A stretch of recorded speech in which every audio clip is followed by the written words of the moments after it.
Hey there, so let's talk about why your difference function in Inkscape may not be working.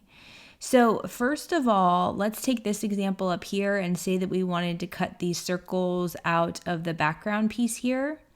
Well, you may think you would just select it all and come up to path and difference. However, if we do that, you'll notice that it doesn't do what we want, right? It just has this single circle left. And that is because difference can only work on 2 layers at a time. So what you would need to do is you would first need to go ahead and union together everything that you want to cut out. So we would select all of the circles and come up to path union, and then go ahead and select that background piece. So now we can select both.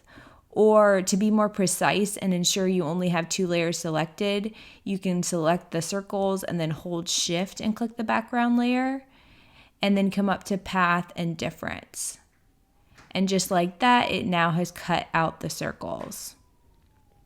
Now the next most common reason that it's not working is you can see we have this text here, and I'll hold shift and click the background layer. So it looks like we just have 2 layers selected, right? And we'll do a path difference, but it's not working.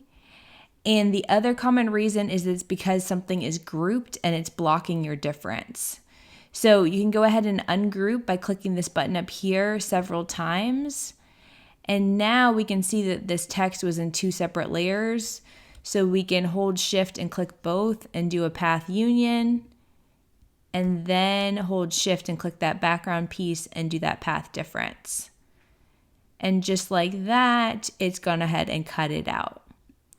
So that should solve your problems, but one more quick little hack. I'm just gonna go ahead and use Controller Command Z to undo these.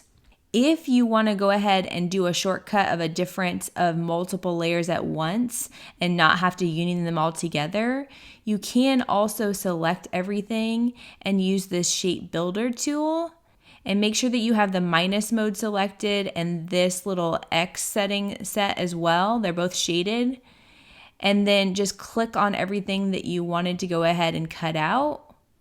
And then hit the green check mark when you're done. And just like that, it'll cut it out for you. Isn't that a great little trick? So hope that solves your difference headaches. And make sure to go ahead and subscribe for more Inkscape hacks.